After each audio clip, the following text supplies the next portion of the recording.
Do you remember The Many Loves of Dobie Gillis? It was a great sitcom that followed teenager Dobie Gillis and his many aspirations. Dobie Gillis was played by Dwayne Hickman, who passed away January 9, 2022, at the age of 87. Though he didn't act much following his role as Dobie Gillis, his death was a great loss for fans of the sitcom. He portrayed one of the most memorable and unique characters from American television, and he'll be sorely missed. Let's learn about Dwayne Hickman's life and career and how he came to become Dobie Gillis. Early life.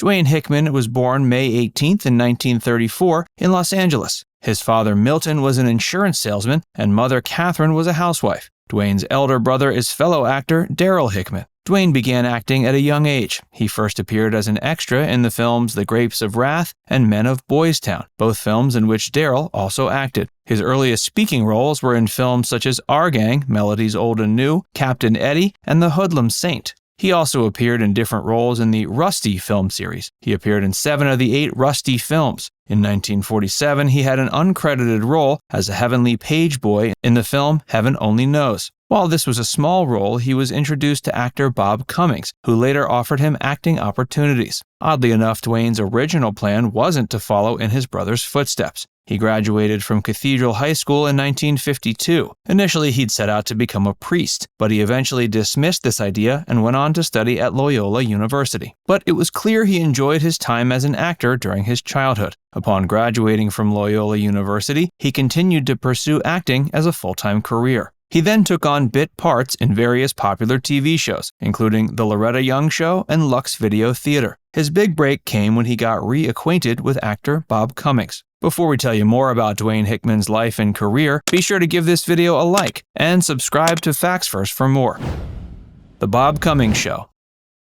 In 1955, Bob Cummings became the star of his own show, The Bob Cummings Show. Dwayne Hickman had been given the role as Chuck, a role he played while he was still a student at Loyola. This role made Dwayne a household name and a recognized face on American television. Dwayne also loved working with Bob Cummings once again and considered the actor his mentor. With his newfound popularity, Dwayne was offered small roles in other popular shows. These included roles on The Adventures of Ozzie and Harriet and Men of Annapolis, the latter of which he co-starred with his brother Darryl. He also had a supporting role in the film Rally Round the Flag, Boys, alongside Paul Newman. He was growing his presence as an actor and showed audiences he had a flair for playing comedic and charming characters, but his biggest role was around the corner. The Many Loves of Dobie Gillis.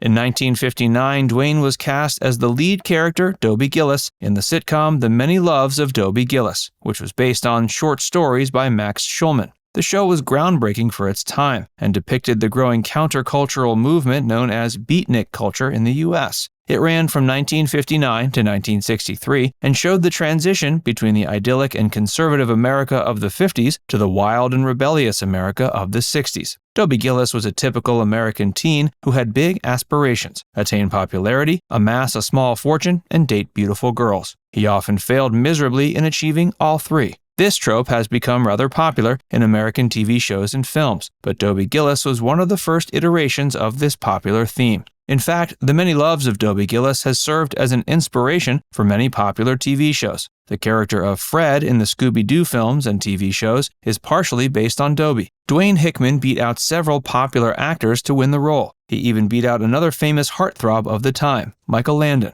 Looking back on the show, one can clearly see that Dwayne was born to play Dobie, and this is the role he's best known for. Dwayne was actually 24 when he was cast as the 17-year-old Dobie Gillis. Nevertheless, he played the role convincingly. He was also involved with other aspects of the show. There were quite a few episodes where he had to sing songs. He later produced the TV movie Bring Me the Head of Dobie Gillis, released in 1988. He reprised his role in the TV movie, and this time played an adult version of his beloved character. Fans were pleased to see him as Dobie Gillis once again. Dwayne never tired of the character and loved the stories by Max Schulman. The original series ran for 4 seasons and had close to 150 episodes. Throughout his career, Dwayne would often give interviews and fondly reminisce about playing the character and working on the sitcom. He discussed how the show and the stories by Max Schulman were well written and ahead of its time. Looking back on it, one can see how the show managed to defy the usual themes and style popular among sitcoms of the 50s and 60s. His biggest success was as Dobie, and it seems Dwayne fully embraced it. While there wasn't another role that lived up to Dobie Gillis, this didn't seem to upset Dwayne that much. He was clearly a fan of the character and was grateful to have been a part of one of America's most interesting sitcoms. He continued working in the industry and kept himself busy in film and television, both on camera and behind the scenes. Dwayne's career after Dobie Gillis.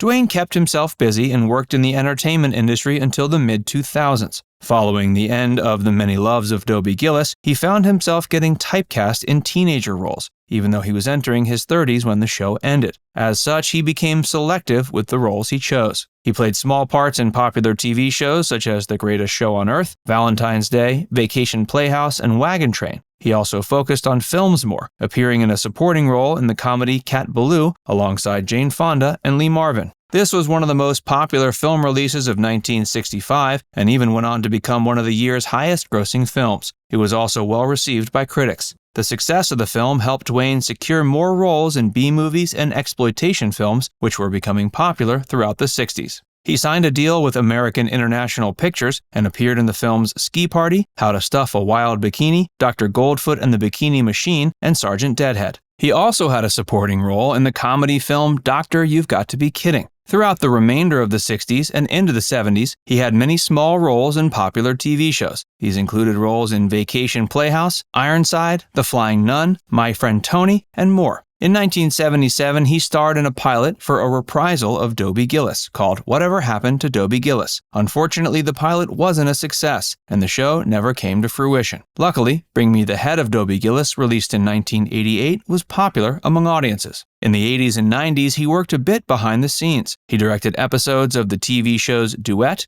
Open House, Designing Women, Harry and the Hendersons, and Sister Sister. In the 1990s, he had supporting roles in the films Cops and Roberts and A Night at the Roxbury. His last film role was as a hotel receptionist in the 2005 film Angels with Angels, alongside Frank Gorshin, Adam West, Henry Darrow, Jerry Mathers, and Rodney Dangerfield. His last TV credit was as Trip Marlins, a recurring character in the show Clueless. Dwayne Hickman died on January 9, 2022, after a long battle with Parkinson's disease. He was 87 years old. Now it's time to hear from you. Do you think Dwayne's best work was, in fact, The Many Loves of Dobie Gillis? Or are there other roles that deserve more attention? Let us know in the comments section below. And before you go, make sure you give this video a like and subscribe to Facts First if you haven't already. Click the bell icon to stay updated on all our latest content.